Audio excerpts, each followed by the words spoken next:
മത്തിപ്പുളി പോലെ പഴകും തോറും ടേസ്റ്റ് കൂടുന്ന ഒരു കറി കണ്ടാലോ? ഇതാണ് വെണ്ടയ്ക്കപ്പുളി. ആഹാ, ഇത് മാത്രം മതി ചോറിന്. ഇതെങ്ങനെ ഉണ്ടാക്കണം നോക്കാം. ഇതിനു വേണ്ടി ഒരു ചെറിയ കഷ്ണം പുളി എടുത്തിട്ട് കുറച്ചു നേരം വെള്ളത്തിലൊന്ന് കുതിരാൻ വേണ്ടി വെക്കാം. ഇതിവിടെ നിന്ന് കുതിരട്ടെ. ഇനി ഒരു പാൻ ചൂടായിരുമ്പോൾ അതിലോട്ട് കുറച്ച് ഓയിൽ ഒഴിക്കുക. ഒരു 1/2 ടീസ്പൂൺ അളവിൽ ഉലുവ ഇടുക.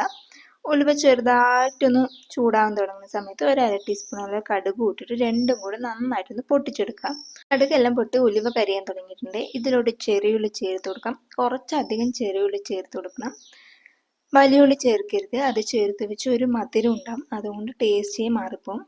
ഇനി ഇത് നന്നായിട്ടൊന്ന് വഴറ്റിയെടുക്കാം.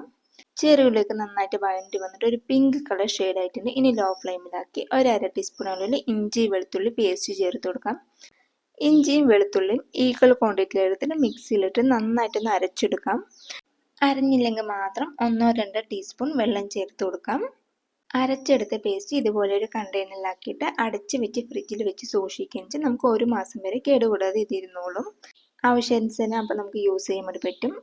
ആവശ്യമുള്ളപ്പോൾ എടുത്തുകൊണ്ട് പിന്നെ ഉപയോഗം കഴിഞ്ഞെടുത്ത് ഫ്രിഡ്ജിൽ സൂക്ഷിച്ചാൽ മതി. ഇഞ്ചി വെളുത്തുള്ളി പേസ്റ്റൊക്കെ നന്നായിട്ടൊന്ന് വഴണ്ടി കിട്ടിയിട്ടുണ്ട്. ഇതിലോട്ട് ഇനി വെണ്ടയ്ക്ക കട്ട് ചെയ്ത് ചേർത്ത് കൊടുക്കാം. അധികം നീളത്തിൽ കട്ട് ചെയ്തിരിക്കുക, ഈ സൈസിൽ കട്ട് ചെയ്യാൻ ശ്രദ്ധിക്കുക. ഫ്ലെയിമിൽ വെച്ച് തന്നെ വെണ്ടയ്ക്കയിൽ ഒരു വഴുവഴുപ്പൊക്കെ ഉണ്ടല്ലോ, അതൊക്കെ ഒന്ന് മാറി ഒന്ന് വഴണ്ടി ഒതുങ്ങി കിട്ടണം. അതുവരെ നന്നായിട്ടൊന്ന് ഇളക്കി കൊടുക്കണം. ഇടയ്ക്കിടയ്ക്ക് നമ്മൾ കൈയും കൊണ്ട് ഇളക്കണം. നോൺ സ്റ്റിക്ക് അല്ലാത്തത് കൊണ്ട് തന്നെ ഇടയ്ക്ക് അടിയിൽ പിടിക്കുന്നുണ്ട്. ഇപ്പോൾ വെണ്ടയ്ക്കയിലെ വഴുവഴുപ്പൊക്കെ ഒന്ന് മാറി ഒന്ന് വഴണ്ടി കിട്ടിയിട്ടുണ്ട്. പൊടികൾ ചേർക്കാം. 3/4 ടീസ്പൂൺ മല്ലിപ്പൊടി, 3/4 ടീസ്പൂൺ അളവിൽ തന്നെ മുളക് പൊടി, ഒരു 1/4 ടീസ്പൂൺ അളവിൽ മഞ്ഞൾപ്പൊടിയും കൂടി ചേർത്തിട്ട് നന്നായിട്ടൊന്ന് വഴറ്റിയെടുക്കാം. ഈ മുളക് പൊടി മല്ലിപ്പൊടി ഒന്നും കരിയാതെ ശ്രദ്ധിക്കണേ. അതുപോലെ ഇടയ്ക്കിടയ്ക്ക് ഇളക്കി കൊടുക്കണം. ഞാൻ നേരത്തെ പറഞ്ഞില്ല, നോൺ സ്റ്റിക്ക് അല്ലാത്തത് കൊണ്ട് അതിൻ്റെ ഒരു പ്രശ്നം ഈ ചട്ടിക്ക് കണ്ട്. ഇനി ഇതിലോട്ട് തക്കാളി ചേർത്ത് കൊടുക്കാം. 2 തക്കാളി നീളത്തിൽ കട്ട് ചെയ്തെടുത്തതാണ്. ഇനി നന്നായിട്ടൊന്ന് വഴറ്റിയെടുക്കാം. തക്കാളിയൊക്കെ ഒന്ന് ഒതുങ്ങി വഴണ്ടി വരണം. മസാലകളെല്ലാം അടി പിടിക്കുന്നതുകൊണ്ട് 1/4 ഗ്ലാസ് അളവിൽ വെള്ളം കൂടി ചേർത്ത് കൊടുക്കണ്ടേ.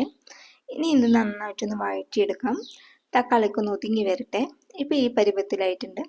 ഇനി നേരത്തെ വെള്ളത്തിലിട്ട് പുളിനെ ഒന്ന് അരിച്ച് ചേർത്ത് കൊടുക്കുന്നുണ്ട്. നന്നായിട്ടൊന്ന് പിഴിഞ്ഞ് അരിച്ച് ചേർത്ത് കൊടുക്കാം. ഇങ്ങനെ ഇതുപോലെ 2-3 പ്രാവശ്യമായിട്ട് അരിച്ചെടുക്കാം. ഇതുപോലെ 1-2 പ്രാവശ്യം കൊണ്ട് റിപ്പീറ്റ് ചെയ്തിട്ട് കറി ഇതുപോലെ ലൂസാക്കി എടുക്കുന്നുണ്ട്. 3/4 ടീസ്പൂൺ അളവിൽ ഇപ്പോൾ ഉപ്പ് ചേർത്ത് കൊടുക്കുന്നുണ്ട്. ഇനി പോരാന്നുണ്ടെങ്കിൽ കുറച്ചും കൂടി ചേർത്ത് കൊടുക്കേണ്ടി വരും. പുളിങ്കൂട്ടനായതുകൊണ്ട് തന്നെ പുളിയാണ് ഹൈലൈറ്റ് ആയിട്ട് നമ്മുടെ നാവിൽ രുചിയേറിയത്. അതുകൊണ്ട് തന്നെ ഉപ്പ് അധികം ഇല്ലാത്ത പോലെ തോന്നും. അപ്പോൾ കുറച്ച് നേരം കഴിഞ്ഞിട്ട് നമുക്ക് ആവശ്യാനുസരണം ചേർത്ത് കൊടുക്കാം. അടച്ച് വെച്ച് വെണ്ടയ്ക്ക നന്നായി കുക്ക് ചെയ്തെടുക്കാം. ഈ സമയം കൊണ്ട് കുറച്ച് നാളികേര വെള്ളത്തിലോട്ട് ഒരു 4 ചേരുവയിൽ ഒരു 1/2 ടീസ്പൂൺ അളവ് ജീരകം ചേർത്തിട്ട് കുറച്ച് വെള്ളം കൂടി ചേർത്ത് നന്നായിട്ടൊന്ന് അരച്ചെടുക്കണം. വെണ്ടയ്ക്കയിൽ വെള്ളമൊക്കെ വറ്റിയിട്ട് നന്നായിട്ടൊന്ന് കുക്ക് ചെയ്ത് കിട്ടിയിട്ടുണ്ട്. നാളികേര അരച്ച മിക്സും അതിലോട്ട് കുറച്ച് വെള്ളം കൂടി ചേർത്തിട്ട് കുറച്ച് കറിനെ ഒന്ന് ലൂസാക്കി എടുക്കാം. ഇനി കറി നന്നായിട്ടൊന്ന് തിളപ്പിച്ചെടുക്കണം. ഇതിലോട്ട് ഒരു തണ്ട് അളവിൽ കറിവേപ്പിലയും കൂടി ഊരിയിട്ട് ചേർത്ത് കൊടുക്കാം. കറിവേപ്പിലയും കൂടി ചേർക്കുമ്പോൾ കറിക്ക് നല്ലൊരു മണം കിട്ടും. കറിയെല്ലാം നല്ല തിളച്ച് കിട്ടിയിട്ടുണ്ട്. ഇനി ഫ്ലെയിം ഓഫ് ചെയ്ത ശേഷം കുറച്ച് നേരം നമുക്ക് അടച്ച് വെച്ചിട്ടൊന്ന് വെയിറ്റ് ചെയ്യാം. ഇന്ന് കുറച്ച് നേരം സെറ്റ് ആവട്ടെ. വെണ്ടയ്ക്ക് പുളി റെഡി ആയിട്ടുണ്ട്. ഈ ഒരൊറ്റ കറി മാത്രം മതിയിട്ട് ചോറിന്. എന്താ ട്രൈ ചെയ്യല്ലേ?